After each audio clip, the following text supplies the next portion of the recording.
Hello, my name is Daniel Yuck. Thank you for watching today. I appreciate your time and support. In today's video, I want to share with you how I'm going to go about applying a large tattoo stencil that you see right here. If you have any questions at any point throughout this video, I'm going to encourage you to drop a comment down below. I will do my absolute best to assist you in the best possible direction. Please don't forget to subscribe to my YouTube channel and ring my bell for me, as I will be bringing more videos like this for you all. I do have social medias under the same name as my YouTube channel. I have Facebook, Instagram, X, and TikTok. I would truly appreciate the support over there as well, all under Daniel Yuck. With that being said, let's go ahead and dive right on into this. First things first, I kind of want to state the obvious. This stencil right here is broken down into 6 individual spirit stencil paper sheets. Each one of these sheets is 8.5 by 11. The design itself is going to go onto a Trueskin Torso Fake Skin. My Amazon affiliate links and other affiliate links will be for you in the description below, so you can match the gear up on your end should you choose to do so. With these 6 sheets right here, the design is going to make up one complete design. By the end of this video, you're going to know how to combine all of these 6 sheets to create one large stencil. So be sure to stick around to the end, or as long as you can. Once I have my design ready to go and sized out, which I did go through this in depth with you in another video, so I'll card that up here for you, I'm actually going to start piecing this together. So where I'm going to begin with is the top part of the torso, and then I'm going to work my way to the middle and to the bottom. So the top part is going to be this, what I would call is like this necklace area, and it looks like this right here. What I'm going to do is just kind of start sizing it up here, and then I'm going to go on to the next step, which is basically trimming off any excess. The next part is pretty straightforward. I'm just going to grab some scissors and trim off, as you see, the ends as straight as I can get them. And this is where we're going to go on to the next step here. Once I've trimmed off the excess, I'm now ready to combine them. I can go ahead and map them out as much as I want, fill out the placement should I choose to do so, which is basically what I'm doing here. But from here, the next step is to put them together to combine them, so that way we can place this down. When it comes to the joining of the tattoo stencil, I like to use this cloth-like medical tape that you see right here. I prefer this one over most tapes that I've tried. If I change this, I'll let you know along the way. But for now, I enjoy using this cloth-like medical tape. It's very it does have a strong bond. I've never had any issues with it. It depends on how we place it down. This part can be tricky. You really want to feel it out and make sure that when you're placing the tape down, we want to avoid the paper scrunching up. Certain tapes can cause that to happen, if not most tapes. So we really want to be careful and mindful and kind of just feel this process out. The idea and concept is pretty straightforward, so try your best to line it up as straight as you can, and then just simply apply the tape as best as you can. It's best to use a solid flat surface to get this done. Another very important tip is that I like to remove my center carbon paper, the purple sheet there, so that way I don't deal with much mess, if any, throughout the process. Stencils can get really messy at times, so I remove the center carbon paper before I begin working with it, and I do that before I even cut, because when we cut with the center carbon paper, it's going to leave a line on the stencil paper. So I remove the center carbon paper, leaving the front stencil sheet and the back sheet. For me personally, using stencil paper this way has yielded the best results and has gave me the cleanest workflow. From here, what I'm going to want to do is begin placing this part down on the Trueskin Torso canvas. First things first, I want to go ahead and do one last lineup to make sure that it's looking right, and for me this is looking great. I do have a Scotch shop wipe under just to prevent any unwanted mess or smudges from coming out of the stencil there. So right here I'm lining it up, and then I'm just kind of mapping things out, looking at everything before I commit to the placement. It's very important that once we find that placement, we mark it down, so that way when we place it down, it's going to be easy to line it back up. From here, the next part of the process is to apply my stencil applicant, which I'm going to be using Greencard to apply this stencil. What I'm going to want to do is apply a generous amount of Greencard to the entire area that I'm going to be placing the stencil on. For this demonstration, it is the Trueskin Torso canvas, so I'm going to apply a generous layer right here on the top, and I'm just going to kind of work around the markings that I did and kind of go through them lightly. But the idea is to saturate the entire area where the stencil is going to be and the surrounding areas, just in case. Now that I've applied a generous amount of tattoo applicant, what I'm going to do is swipe my hand across like so. You can also do this with a napkin should you choose to do so. What I'm doing here is I'm removing the excess stencil applicant to prevent any blurring or bleeding when I apply the tattoo stencil.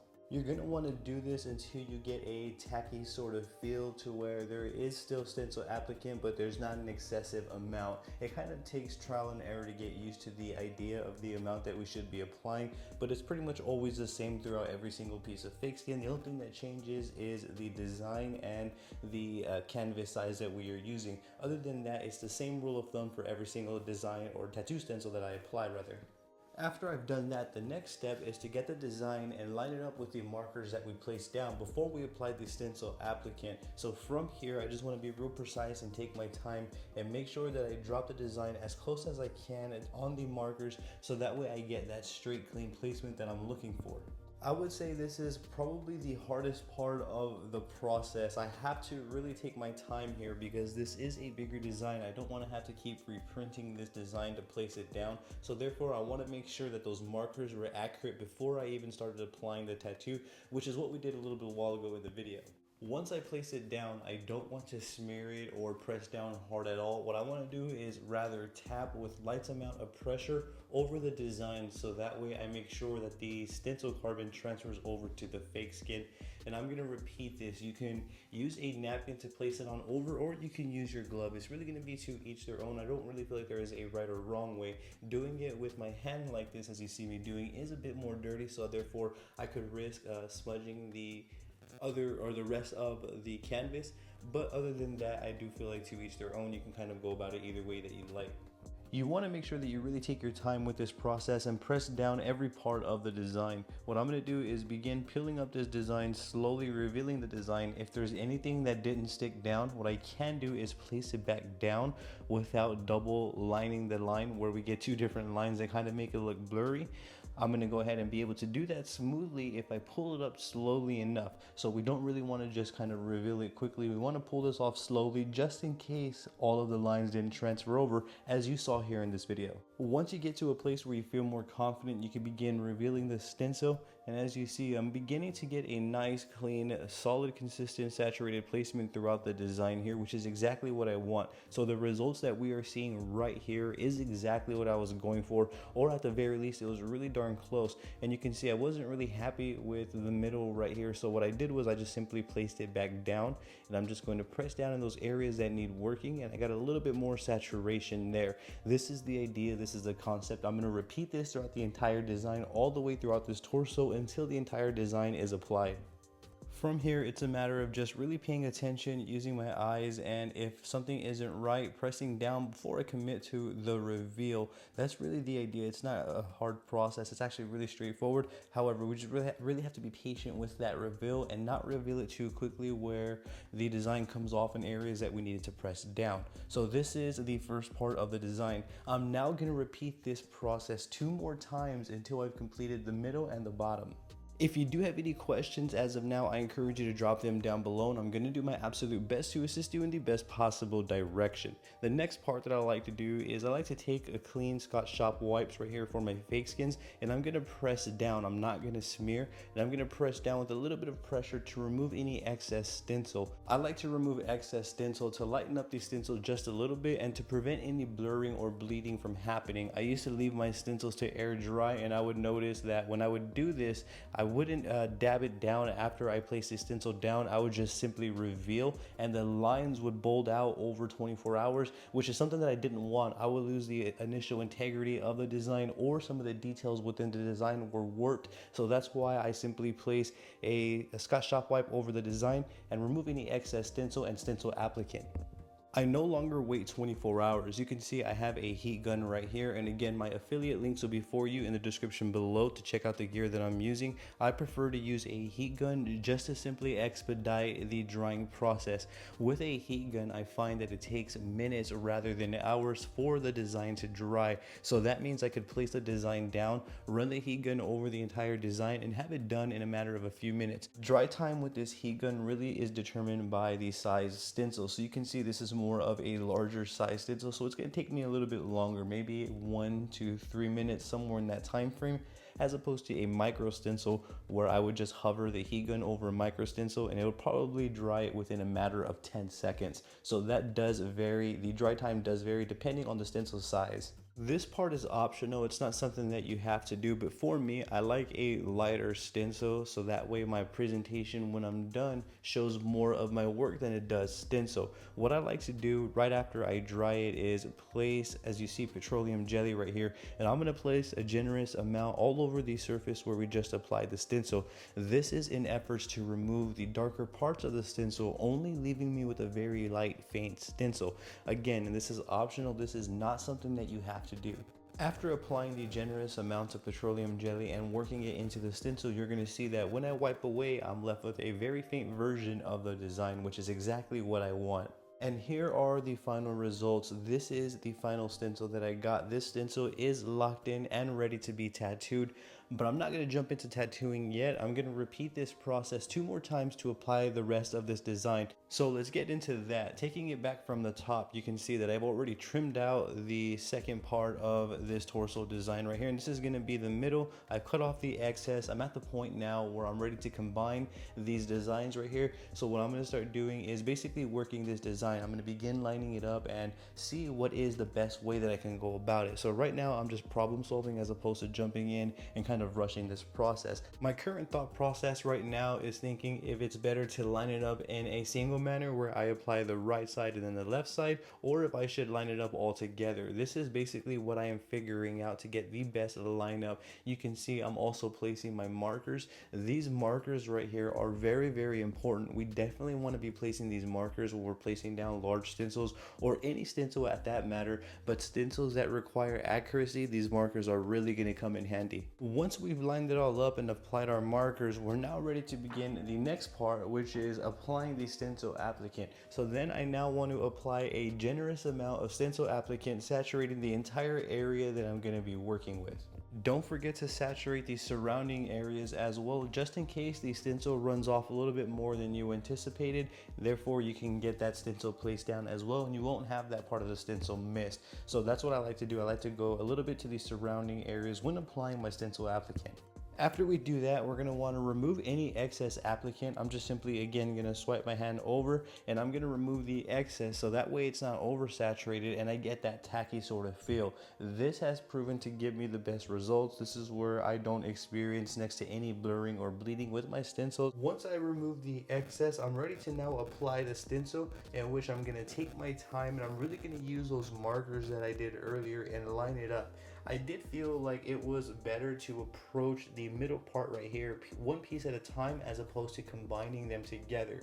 So I do feel like if that's what we need to do, then that's what we need to do to apply the stencil. There really is no right or wrong. The idea is to feel comfortable with the choices that we're making and make the choices that we're making with reason and logic. Everything that we're doing has to have purpose. I felt more comfortable lining up the stencil one part at a time for the middle just because it felt more easier to line up as opposed to lining up a combined stencil. So you can see I'm approaching it the exact same way. After I placed it down, I'm gonna tap all over the design to make sure that the stencil is transferring over to my canvas.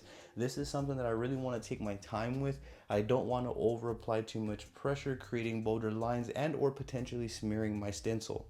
I did notice a part of the design that I didn't apply any stencil applicant to, so I'm just simply going to pick it up, apply the stencil applicant, and apply this part of the design as well. So you can see everything I'm doing has purpose, it has sense, it's a very straightforward process. I do feel like we always want to keep our workflow as simple as we can, stick to the fundamentals, stick to the basics. That's always what I'm thinking about when I'm applying complex, complicated tattoos and or even doing complicated tattoos. I'm always focused on the fundamentals and the basics. I feel comfortable with the placement of this side of the middle part of the torso. I'm going to begin to do the other side. I'm going to place a Scotch Shop wipe down so I can put my hand down on it, and then I'm going to apply a little bit more stencil applicant right here as close as I can to the edge, and then I'm going to begin to place down the stencil the exact same way. From here, I'm going to remove any excess stencil the same way that I have, and I'm going to get that tacky feel. When I feel like I'm ready, I'm going to begin to place it down exactly as I did the other side. From here, I'm going to grab my stencil and I'm going to hover above until I start lining it up with the markers. I want to get as close as I can, and I want to line it up with the markers as best as I can to make sure that I get that accurate placement. I don't want it to be off, not even a little bit, so I'm just going to trust those markers here and then begin to place it down. Even if it's off a little bit, then it's okay. As you can see, I did manage to place it off just a little bit right here, which is a bit disappointing, but it does happen. So what I did was I just simply pulled the stencil in place a little bit. It did create a little bit of creases. However, this is still something that I can work with, so it's still not a deal breaker. It isn't something that I have to go and redo or anything like that. I just simply pressed it down. There is a little bit more creasing than what I would have wanted, but I'm just going to do my best to keep the workflow the same. As you can see, I'm now beginning to transfer the stencil over to the canvas by tapping it down all over with small pressure taps, just to make sure that the carbon sticks on over to my canvas. Once I've gotten to a place where I feel like I've pressed it enough, I'm going to begin doing the reveal. And if there's anything wrong, again, I'm going to do it as I did on the top necklace, where I placed it down and just applied a little bit of pressure to the area that was giving me issues. And doing this, I feel, is probably the best approach for this big of a design. I do feel like if we were to try it to do it all in one go, there's a lot more room for error, but again, that's going to be to each their own. Here is the reveal. It did come out well. I do love this placement. There is a little bit of the stencil missing down at the bottom, but I'm perfectly okay with that. It's nothing that I cannot work with. It isn't a deal breaker either.